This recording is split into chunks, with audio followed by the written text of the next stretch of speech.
Welcome to the My Practice, My Business podcast. Today's title, Good Old Boy Leadership in Dental Associations or Harming Dentists. Oh, baby, I just said it. Yep. Too many associations have leaders who are either not practicing, they're teaching at the dental schools, or they just are so out of touch with the front lines of dentistry. We're going to take a deep dive into there. We begin our podcast right there. Welcome, all of you fantastic dental podcast listeners, to the My Practice, My Business Dental Podcast Show, where we help dentists profit and thrive with excerpts from the clinical business of dentistry training here at My Practice, My Business. We'll be addressing and answering questions with current trends dentists and their teams face each and every day in their pursuit of this wonderful career we call dentistry. And now, the host of our show, the clinical director and president at My Practice, My Business, Dr. Rob Thorup. Welcome, everybody. I'm joined once again by my sweetheart, CEO of My Practice, My Business, Tracy Thorup. Hi, everyone. Yeah. You know, hon, I've been looking forward to doing this podcast because the dental profession, it's facing a quiet, but like a growing crisis one that a lot of practicing dentists feel every day, but few leaders are addressing it effectively. I guess that's the best way to say it. And at the heart of the issue is a disconnect between current economic realities and the leadership guiding the profession. So what is the reality modern dentists face? And I just want you to chime in here wherever you want to. But what is that reality? What are dentists facing? And dentistry, as of today, is fundamentally different than it was 20 to 30 years ago. Dentists in today's climate, they have to navigate a declining or stagnant reimbursement rates from dental insurance plans, right? Absolutely, on that one. Their employee wages are rising, and that reflects today's cost of living, meaning a lot of dentists aren't able to pay their employees a livable wage or anything beyond a livable wage. They're increasing costs for materials and technology and compliance, and then there's a greater administrative burden and insurance. I'm going to call it insurance interference. Is that safe to say? Absolutely. And the insurance companies know that we're not knowledgeable on state laws and our contracts, and so they're getting bolder and bolder. And they're using that against us. So meanwhile, the dentist's income, when it's adjusted for inflation, that's largely stagnated or declined. We know that. And that decline has been like so subtle that most dentists, they've accepted low wages as the new norm. It's so interesting to talk to dentists nationwide because they have not thought there's anything that they can do about it until they come through our training and then they have that aha moment that, oh my gosh, I've been able to be profitable all these years, but nobody has shown me how. Because anytime we call the state associations or the ADA and you complain about insurance reimbursements, what's her favorite line? Well, if you're not happy, you signed a contract, so just drop insurance. Yeah. So these low wages, or you know what? If you just do a really good job, Doc, the money will follow. Don't worry. I'm kidding.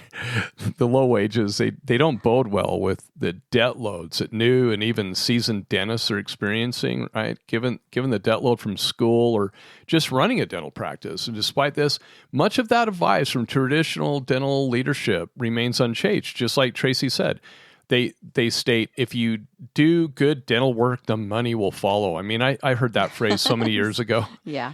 And I believe every dentist out there is doing good work. At least that's what I want to believe in my utopian world. Every dentist is trying their best and doing great work, but the money's not following. So that statement's wrong. And then, of course, what you said, again, if you signed a dental insurance contract and there's nothing we can do to help increase procedural profitability. So, you know, even though they're well-intentioned, this philosophy that they have, it doesn't work. It's not sufficient. And haven't we proven those statements incorrect here in Utah with our laws? I'm just asking a friend who wrote most of them. It goes back to, you know, looking at these old videos of teachers teaching children learned helplessness. You know, you're telling somebody over and over again that they can't do anything. Before you know it, they're going to start believing it. Wow. So I guess the question is why isn't good dentistry alone? Why isn't it enough?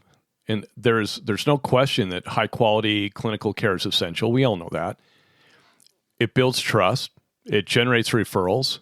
Yeah, when we do good work, and it supports those long-term patient relationships. I get it. But quality doesn't guarantee profitability. Exactly. And you need profitability to run your practice. So if reimbursement rates don't adequately cover the high costs of quality materials, the use of modern technology, CAD/CAM, Solea, whatever it might be, fair wages for skilled staff. How many times do we hire people and we have to train them on the job because we don't have skilled staff? No, right? Good point. Inadequate time to perform procedures correctly because we have to cram schedules, and wages that support the investment of education dentistry rely on. I mean, even excellent dentistry becomes financially unsustainable. Well, you Really? and I, yeah. That's why every time we talk to Cheyenne Patterson Burkhart reps, what are they telling us? The majority of dentists are ordering the least expensive, the cheapest stuff they can to try and those guys get beat up all the time. Their profit margins are shrinking because dentists beat them up because we're not profitable. So that creates a dangerous cycle when dentists have to choose between maintaining high standards at a financial loss, right? Correct. Or cutting corners just to survive, or increasing volume at the cost of what I call burnout. Let's have the hygienist working. Why don't we just have the hygienist working 4 operatories? Might as well. Yeah. So none of these options are viable long-term solutions. Nope, not one of them. So this is primary to dentists' overall mental health, in my opinion, meaning practice sustainability is the core problem to most dentists' overall mental well-being. And that lack of sustainability is primary to bankruptcies, to sell-offs to DSOs, and sadly, sometimes the taking of one's own life. You know what? And we have seen it. And I want to go deeper into this because ultimately it goes back to even medical, where you come in because you have an issue and the doctor gives you a pill, when really we need to figure out the source and what's causing the issue. And so I'm constantly trying to figure out, why are dental association leaders constantly treating the symptoms to the mental wellness of the dentist instead of giving them the proper care or the cure to this and figuring out what the issue is? Every one of the top 5 concerns dentists have can be solved with procedural profitability. The top 5 that we get all the time on our surveys, from low reimbursement rates to insurances controlling the quality of deliverable oral health care. Not being able to pay for proper teams. Yeah, it's everything. Meaning, what I mean is we have solved these problems at My Practice, My Business for dental practice sustainability. And the goal of every business is to make money. Just like when we did what was the little clap thing you did? Oh, yeah. The goal of every business is to make money. I'm clapping with each of those. But why? When we talk about making money, why is it avoided in conversations in our associations? Why are they not talking about that? If you do good work, the money will follow. God, if I hear, none of us in solo practice are none of us are mega wealthy by dentistry alone. Okay. I think it's just fine to recognize that mental health has a lot to do with whether a dentist is financially solvent or struggles. That's where I see the mental health problems come in. And I mean, there's other issues. Okay. I get it. I'm not being oblivious to those, but the large majority is there. I believe a lot of dentists' lives can be made healthy if we simply help them with real business solutions instead of ignoring the elephant in the room.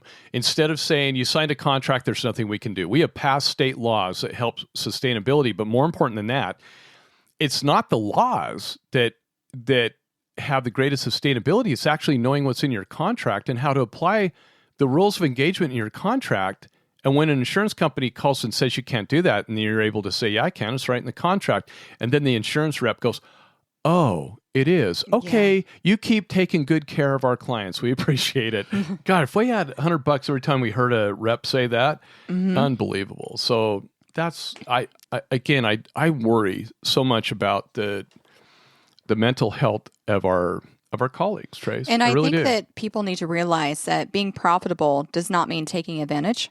It's simply being paid fairly for what you do. You cannot run in the red. No. And that's where we are. And the real solution is business and contract literacy. And the solution to that problem is not mysterious. It's simply educational. So dentists, you've got to become proficient in understanding dental insurance contracts. You've got to be aware of your rights under state dental laws. Other states need to pass Utah laws. You got to be skilled in identifying which procedures you're profitable on and which ones you aren't. And instead of just throwing up your arms and saying, I'm just going to have to take a loss. No. Understanding, is there a solution to that problem? That's something that I had to learn is when I called the insurance companies and I heard no, I would either hang up and call again and talk to somebody different, or I'd say, well, what about this? What about this? Why? Explain to me. And yeah, it's kind of like an annoying little kid, but the more I understood what I couldn't do, and the more I understood their reasoning behind it, the more I could find a way around it. It was pretty fun, actually. I've been privy to some of those phone calls that Trace has been on, and I love them. And the solution to our problem, again, is not a mystery. It includes the ability to analyze your reimbursement schedules with contractual literacy and state law competency. Am I calling dentists, dumb? No, you're super smart on clinical skills. Am I calling you dumb on business skills? Heck yeah, I am. We are not trained in business. And as many years as I've been doing this, I still find myself falling short on contractual literacy sometimes. And applying state laws, like all of a sudden we'll have aha moments all the time, won't we? Where we'll go, oh my gosh, we should be doing this. We should be charging this. It says right in the contract we can. The state laws we pass allow us to do this. We need to recognize insurance overreach quickly, and you have to fight back. You have to have simple verbiage to fight them back with so that you can be effective. And again, something we train on if you can't figure it out. And honestly, let us train you. Then you'll figure it out a lot faster than you will if you try it on your own. Make informed participation decisions based on real business tactics. Don't just dump an insurance plan because your association tells you to. You need to have. That's what our software, My Dental Stats, does. Again, My Dental Stats, My Dental Docs. We only allow our trained clients to have it because you won't know how to use it if you're not trained on it, and it is powerful. And then structure fees and systems for sustainability in your practice, not just because you need a system. Organizations like My Practice, My Business, we're working to provide this education. We're empowering dentists with the tools they were never taught in dental school. And the other problem I see is a leadership problem. Why isn't this knowledge more widely embraced? Why isn't it more widely known? And it's because we have business ideologies that are not grounded in business fundamentals. So the answer lies in leadership.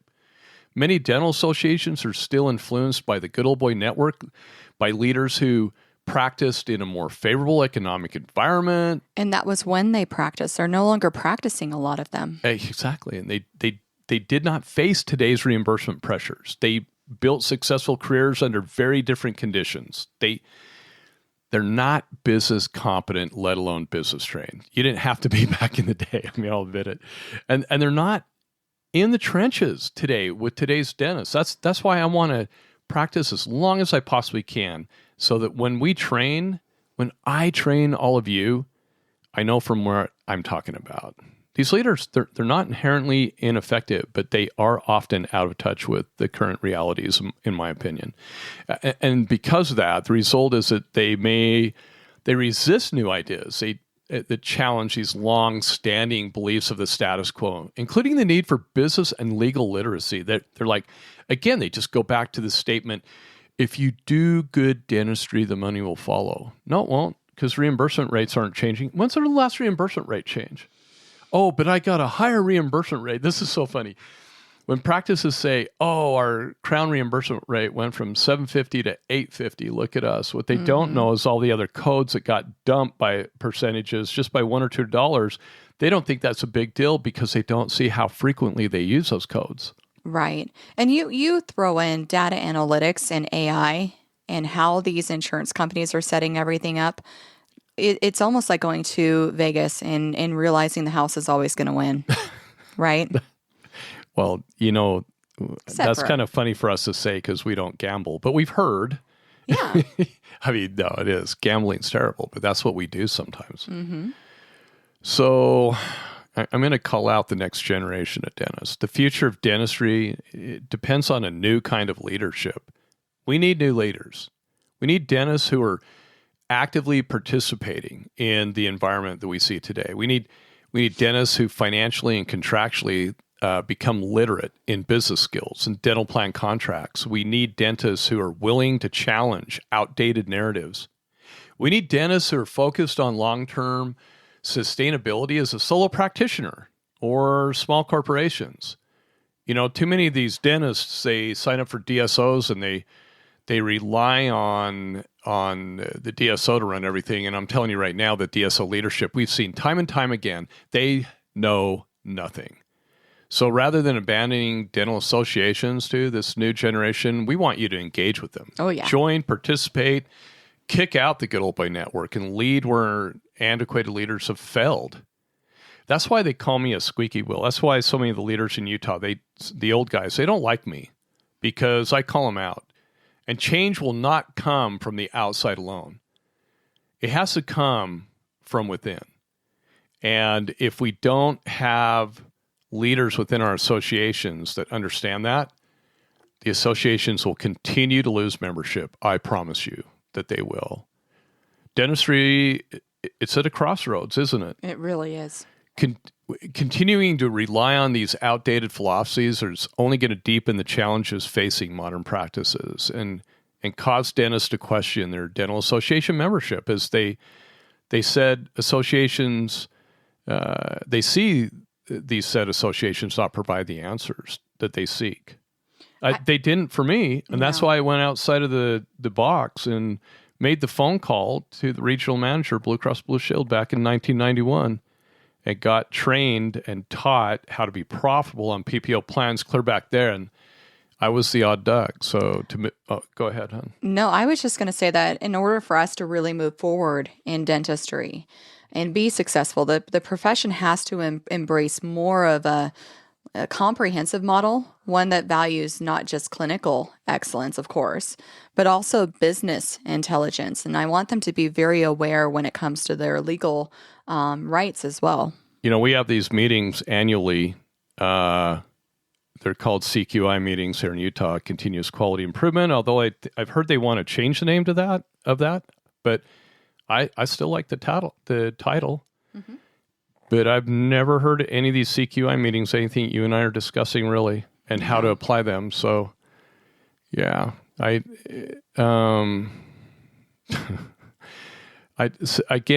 all about sustainability in dentistry. It's not just about doing good work. It's about ensuring that good work can continue to be done for years to come because dentists have a clear definition.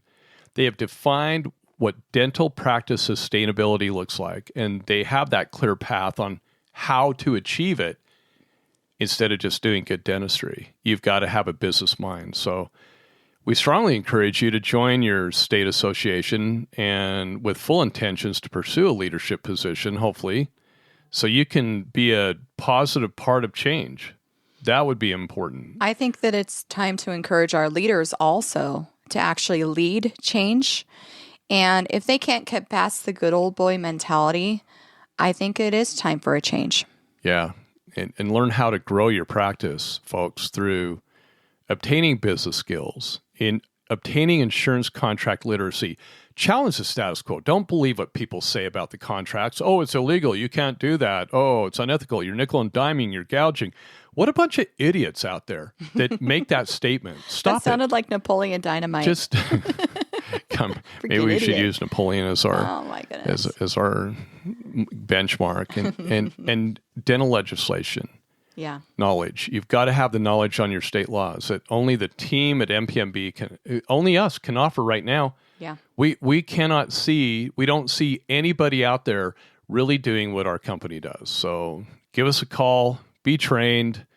My gosh, we guarantee our training. Nobody else does that. So hopefully we look forward to seeing many of you that listen to our podcast in the near future. For those who are clients of ours, if it's been over 2 years and you've had some turnover, come through refreshers. So much has changed. Thank you so much for listening to our show today, and we hope you have a great week. Until next time. Thank you for being with us today. Since 2006, My Practice, My Business has been teaching dentists and their teams business skills, dental insurance contractual protocols, and state laws governing how to profitably bill patients fairly for the need-based services they provide. What's more, we guarantee our training, unlike other dental consulting companies in the industry. Simply stated, if you don't increase your net revenue, we don't get paid. We call it dental consulting the way it should be. We believe there has never been a more important time than now for dentists to experience and implement our key methods, knowledge, and business training within their dental practices.